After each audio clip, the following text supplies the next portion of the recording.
Hello നമസ്കാരം. ഏഷ്യാനെറ്റ് ഒരുക്കുന്ന Christmas ചിത്രങ്ങൾ ഏതൊക്കെയെന്നാണ് എന്നൊരു വീഡിയോയിൽ നോക്കാൻ പോകുന്നത്. അതോടുകൂടി കാത്തിരിക്കുന്ന ചിത്രങ്ങളുടെ ഏറ്റവും പ്രധാനപ്പെട്ട സാറ്റലൈറ്റ് അപ്ഡേഷനും വീഡിയോയിലേക്ക് മുൻപ് വീഡിയോ ലൈക്ക് ചെയ്യുക, ചാനൽ സബ്സ്ക്രൈബ് ചെയ്യുക.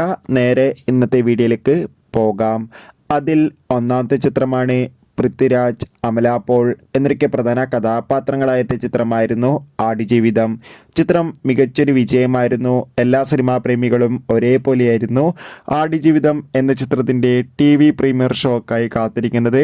ചിത്രത്തിൻ്റെ സാറ്റലൈറ്റ് അവകാശങ്ങൾ ഏഷ്യാനെറ്റ് സ്വന്തമാക്കിയിട്ടുണ്ട്. ചിത്രം ഏഷ്യാനെറ്റിലൂടെ ഉടൻ തന്നെ സംപ്രേഷണം ചെയ്യുമെന്ന് കൺഫേം ആക്കിയിട്ടുണ്ട്. ചാക്കോച്ചൻ, ജ്യോതിർമയ്, ഫഹദ് എന്നൊക്കെ പ്രധാന കഥാപാത്രങ്ങളായ ചിത്രമായിരുന്നു ബോഗിൻവില്ല. ചിത്രം ഉടൻ തന്നെ ഡിസ്നി പ്ലസ് ഹോട്ട്സ്റ്റാറിലൂടെ OTT റിലീസ് ചെയ്യുന്നുണ്ട്. തുടർന്ന് ചിത്രം നമുക്ക് ഏഷ്യാനെറ്റിലൂടെ ആസ്വദിക്കാൻ വേണ്ടി സാധിക്കുന്നതായിരിക്കും. വാഴ എന്ന ചിത്രം ഡിസ്നി പ്ലസ് ഹോട്ട്സ്റ്റാറിലൂടെ OTT റിലീസ് ചെയ്തിരിക്കുകയാണ്. മലയാളം, തമിഴ്, ഹിന്ദി, തെലുങ്ക്, കന്നഡ. ചിത്രത്തിൻ്റെ ആദ്യ ടെലിവിഷൻ ഇന്നലെ കഴിഞ്ഞിട്ടുണ്ടായിരുന്നു.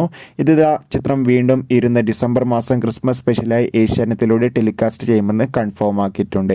ഷൈം നിഗം, മഹിമ നമ്പ്യാർ എന്നൊക്കെ പ്രധാന കഥാപാത്രങ്ങളായ ചിത്രമായിരുന്നു ലിറ്റിൽ ആർട്സ്. ചിത്രം ആമസോൺ പ്രൈം വീഡിയോസിലൂടെ ലഭ്യമാണ്. ചിത്രത്തിൻ്റെ സാറ്റലൈറ്റ് അവകാശങ്ങൾ ഇപ്പോൾ ഏഷ്യാനെറ്റ് സ്വന്തമാക്കിയെന്നാണ് റിപ്പോർട്ടുകൾ സൂചിപ്പിക്കുന്നത്. ചിത്രം ഉടൻ തന്നെ ഏഷ്യാനെറ്റിലൂടെ സംപ്രേഷണം ചെയ്യുന്നൊരു അപ്ഡേഷനും കൂടി ലഭിച്ചിട്ടുണ്ട്. വിനയ് ഫോർട്ട് നായകനെത്തിയ ചിത്രമായിരുന്നു ആട്ടം. ചിത്രം മികച്ചൊരു ത്രില്ലർ ചിത്രമാണ്. ചിത്രം നമുക്ക് ഏഷ്യാനെറ്റിലൂടെ ഉടൻ തന്നെ ആസ്വദിക്കാൻ വേണ്ടി സാധിക്കുന്നതായിരിക്കും. കില്ലെന്ന ഹിന്ദി ചിത്രത്തിൻ്റെ മലയാളം ഡബ്ഡ് വെർഷൻ ഇപ്പോൾ ഏഷ്യാനെറ്റ് സ്വന്തമാക്കിയെന്ന് കൺഫേം ആക്കിയിട്ടുണ്ട്.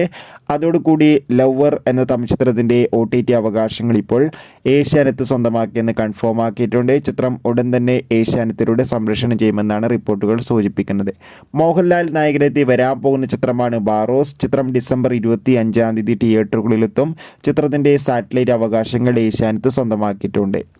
ആസിഫ് അലി, വിജയരാഘവൻ, അപർണ ബാലമുരളി എന്നൊക്കെ പ്രധാന കഥാപാത്രങ്ങളായ ചിത്രമായിരുന്നു കിഷ്കിന്ധാകാന്ഡം. ചിത്രം ഉടൻ തന്നെ നമുക്ക് ഏഷ്യാനെറ്റിലൂടെ ആസ്വദിക്കാൻ വേണ്ടി സാധിക്കും. ചിത്രം മിക്കവാറും ക്രിസ്മസ് സ്പെഷ്യലായിട്ടായിരിക്കും ഏഷ്യാനെറ്റിലൂടെ എത്തുക. ടൊവിനോ തോമസ്, ബേസിൽ ജോസഫ് എന്നൊക്കെ പ്രധാന കഥാപാത്രങ്ങളായ ചിത്രമായിരുന്നു അജയൻ്റെ രണ്ടാം മോഷണം. ചിത്രം ഡിസ്നി പ്ലസ് ഹോട്ട്സ്റ്റാറിലൂടെ ലഭ്യമാണ്. ചിത്രം ക്രിസ്മസ് സ്പെഷ്യലായി ഏഷ്യാനെറ്റിലൂടെ സംപ്രേഷണം ചെയ്യുമെന്നാണ് റിപ്പോർട്ടുകൾ സൂചിപ്പിക്കുന്നത്. കാത്തിരിക്കാം.